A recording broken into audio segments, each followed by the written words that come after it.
Hello everybody, myself Dr. Priya Anand and I am an oral and maxillofacial surgeon. Today I'm going to discuss about fungal infections. आजकल media में बड़े तरह तरह के नाम आ रहे हैं फंगस के, yellow fungus, white fungus, black fungus, और बहुत सारे लोग पूछते हैं कि ये है क्या। बहुत पैनिक क्रिएट हुआ है, बहुत डरे भी हुए हैं लोग। They want answers, they want to know exactly ये है क्या।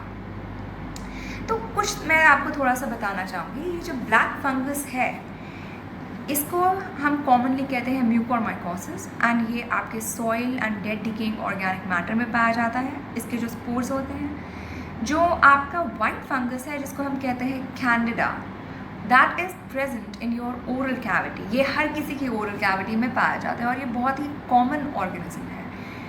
एंड थर्डली जो येलो फंगस है, वो उसका नाम है एस्परजिलोसिस, एंड वो भी डेड डिकेइंग ऑर्गेनिक मैटर में पाया जाता है। अब एक चीज़ मैं आपको बहुत क्लियरली बताना चाहती हूँ कि इनमें से कोई भी फंगस कंटेजियस नहीं है, मतलब कि ये एक से दूसरे से स्प्रेड नहीं होता। अगर मेरे को फंगल इन्फेक्शन है तो इसका मतलब ये नहीं कि जो मेरे साथ में है उसको भी फंगल इन्फेक्शन होएगा, ऐसा नहीं है।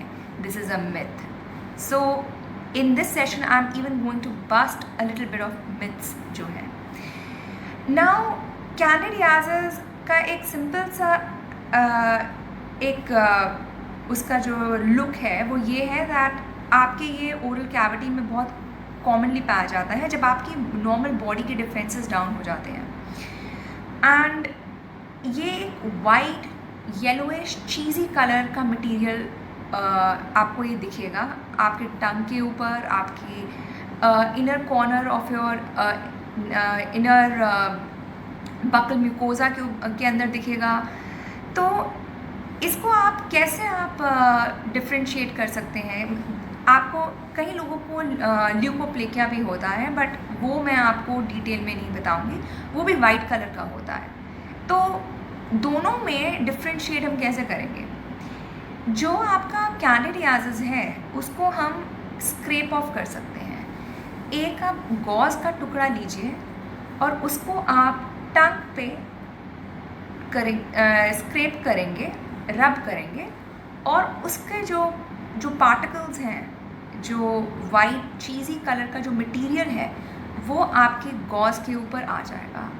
एंड उसके नीचे जो टंग जब आप स्क्रैप ऑफ करेंगे तो जो टंग के ऊपर एक रेड कलर का एरिथमेटस लीजन, रेड कलर की एक प्रेजेंटेशन आपको दिखेगी, जो काफ़ी पेनफुल भी होती है बिकॉज़ एक रॉ लीजन प्रेजेंट होता है उसके नीचे। अब जो सबसे कॉमन स्पीशीज़ है कैंडिडियासिस की वो है हमारे candida albicans. Second most common species जो काफ़ी हार्मफुल है वो है आपका कैंडिडा गिब्राल्टर। एंड इसके बारे में मैं आपको थोड़ा सा बताना चाहती हूँ कि ये कैंडिडियासिस कैसे इतना डेंजरस हो जाता है हमारी बॉडी में, जबकि ये नॉर्मल हमारे ओरल फ्लोरा में पाया जाता है। एक तो over judicious use of antibiotics. अब हमारी जो एक नेचर आप कह लीजिए बनी हुई है कि कुछ भी हुआ चलो एंटीबायोटिक ले लिया, ये नहीं देखा कि 3 दिन के लिए लेना है या 5 दिन के लिए लेना है, ये नहीं कंसल्ट किया डॉक्टर से कि हम एंटीबायोटिक ले रहे, नहीं, खुद से हम डॉक्टर बने हुए हैं। ये जो चीज़ है ये आपको अपने लाइफ स्टाइल से हटानी पड़ेगी, खुद से डॉक्टर नहीं बनिएगा प्लीज़। ये मेरे आपसे एक रिक्वेस्ट है, वेरी सिंसियर रिक्वेस्ट, क्योंकि इससे क्या होता है हमारी बॉडी जो है वो एंटीबायोटिक रेजिस्टेंट हो जाती है, और फिर कोई भी अगर हम बाद में अगर हम कोई प्रॉब्लम होती है तो अगर हम मेडिकेशन यूज़ करते हैं उसका असर नहीं इतना हो पाता। So do not self medicate. Secondly, chemotherapy हो गई, मेलिग्नेंसीज हो गई और आपकी सर्जरीज़ हो गई, उससे डायरेक्ट इनोकुलेशन होने के चांसेस होते हैं कैंडिडा के।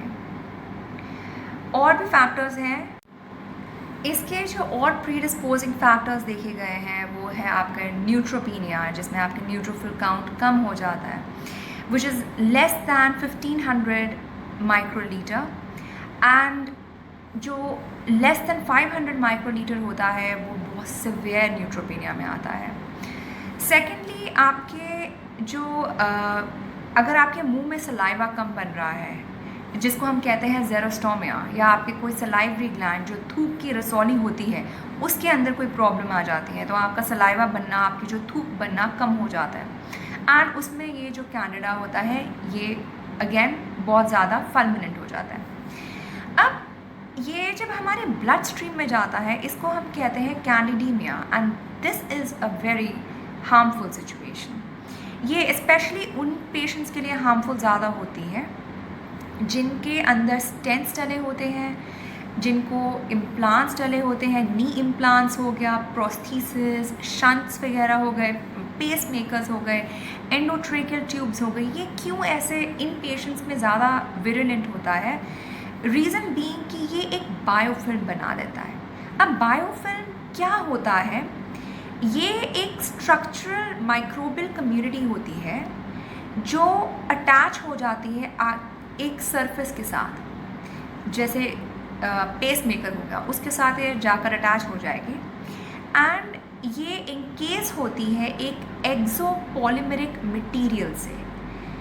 एक्सोपॉलीमेरिक मटेरियल क्या करता है? ये एक गोंद का काम करता है, मतलब कि चिपकाने का काम करता है। ये हमारे जो फंगस को पेस मेकर हो गया या इम्प्लांट हो गया उसके सरफेस के साथ ये चिपका देता है, एंड उधर क्या होता है, ये और ज़्यादा इकट्ठा होता जाता है, ये और ज़्यादा फर्मिनेंट होता है, और ये और ज़्यादा हमारे ब्लड स्ट्रीम में चला जाता है, जिसकी वजह से सेप्टिसीमिया होने के चांसेस होते हैं। Now coming back to oral candidiasis, अब इसका हम प्रिवेंट कैसे कर सकते हैं? एक तो सबसे पहले ये है दैट हम माउथ वॉश यूज़ करें, antibiotics doctors without doctor prescription ना यूज़ करें, एंड एवरी 3 to 6 months आप अपने डेंटिस्ट के पास जाइएगा। आप आपके जो जिंजाइवा होता है उसको आप स्केलिंग करवाइएगा। ये छोटे सिंपल मेजर्स होते हैं जिसको अगर आप करेंगे तो आपको ये कभी नहीं होएगा। एक होता है इंटरडेंटल ब्रश, क्योंकि हमारा जो फूड एंड डेब्रिस होता है वो फंस जाता है दांतों के बीच में, एंड उसकी वजह से भी कॉलोनाइजेशन होती है। तो ये जो इंटरडेंटल ब्रश होता है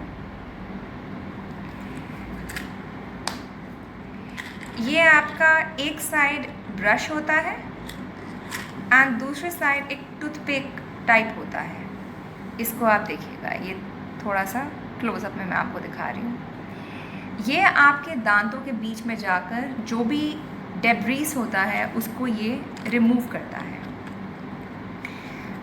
इससे आपकी एक तो ओरल हेल्थ मेंटेन रहती है, एंड सेकेंडली आपके चांसेस जो होते हैं कैंडिडियासिस के वो बहुत कम हो जाते हैं। Over judicious use of corticosteroids again one of the predisposing factors जो कैंडिडियासिस करता है। You can also use chlorhexidine 0.2% mouthwash twice daily. Secondly, अपने डेंचर्स को आपने क्लीन रखना है, and thirdly use a soft toothbrush to scrape your tongue.